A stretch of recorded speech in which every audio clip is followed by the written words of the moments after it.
Davies a Dyer o Glwb Gwawr Llanymddyfri sy'n cyflwyno Llanymddyfri, Cartref Eisteddfod Genedlaethol yr Urdd, Sir Gaer, 2023. Am y tro cyntaf yn ein hanes, Llanymddyfri fydd Cartref Eisteddfod yr Urdd eleni, ac mae'n ei gyffro i'w deimlo ar hyd strydoedd y dref hynafol hon. Felly, os ydych chi'n bwriadu weld ar Eisteddfod, dyma flas o rai o'r danteithion sydd gan yr ardal hyfryd hon i'w chynnig.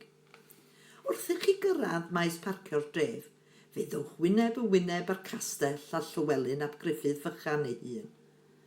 Adeiladwyd castell Mount o Bailey yn 1113 gan Norman Richard Pitts-Pons, a thros y blynyddoedd bu llawer o frwydro wrth i'r Cymru a Normoniaid ymgripus amdano.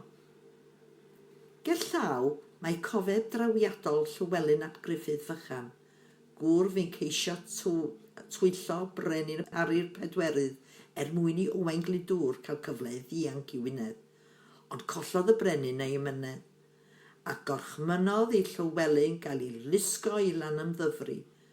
Yno, cafodd ei ddiberfyddu a'i dynnu'n 4 aelod a phen wrth y grochben o flaen pyrth y castell. Ond cofier, rydyn ni yma o hyd. Wrth i chi gerdded sy'r dref, fe ddewch heibio i amgueddfa Llanymddyfri y Ganwyll, sy'n cael ei chynnal a'i threfnu gan wirfoddelwyr. Mae'n llawn arteffectau a gwybodaeth am ardal leol.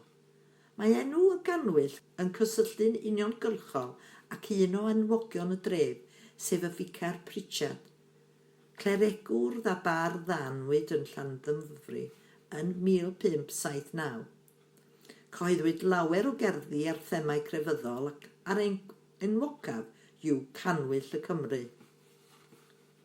Ymlwybrwch ymlaen i sgwâr farchnad hardd, sydd wedi amgylchynu gan adeiladau sioraidd llawn cymeriad a chobls hynafol dan draed.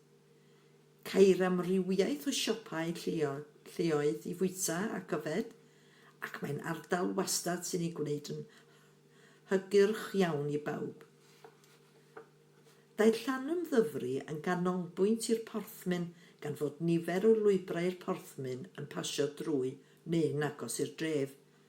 Heddiw, mae'n dal i fod yn ganolfan farchnad bwysig, ac yma wrth gwrs y sefydlwyd y banc cyntaf erioed ac gellir gweld plac glas ar dafarn y King's Head yn cydnabod David Jones blaen nos a sefydlwyd Banc yr Eidion Du yn 1799.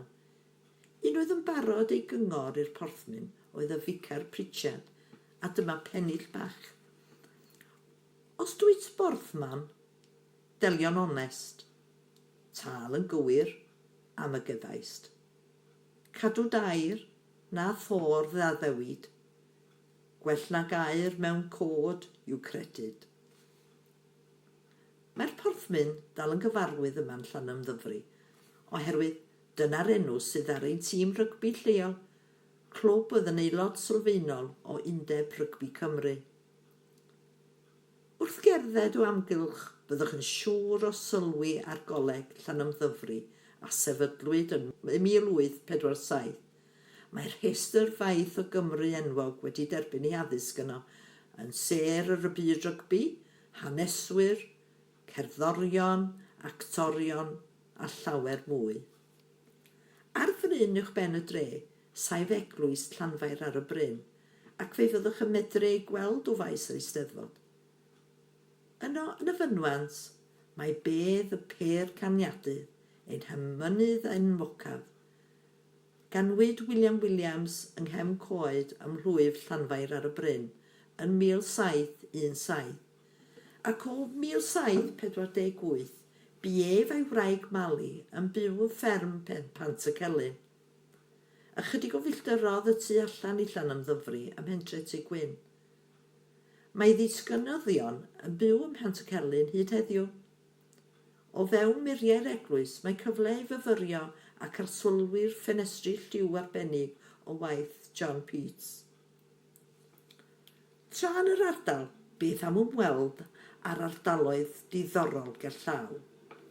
Yn Betra Bychan, yng Nghysgod Banau Brycheiniog, mae myddfau'n enwog am hanes a threftadaeth drwy feddygon myddfau a chwedl Llyn y Fan.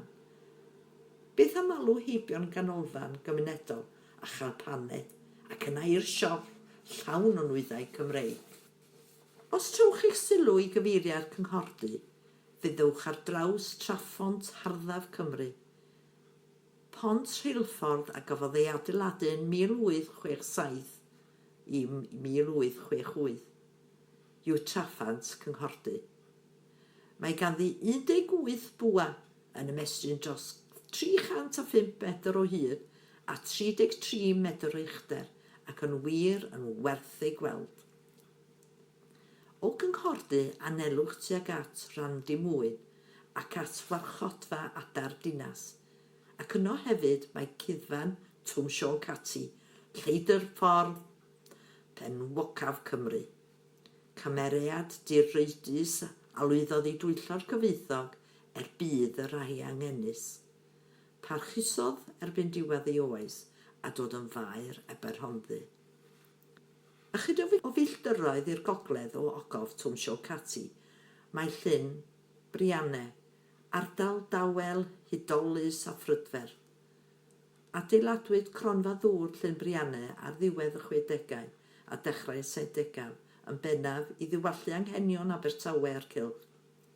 Yn bendant, rydyn ni yma yn Llanymddyfri yn barod i chroesawu'r Eisteddfod, gan obeithio byddwch yn medru crwydro i ddarganfod y cyfoedd sydd gan yr ardal i'w chynnig. Mwynhewch yn ein plith.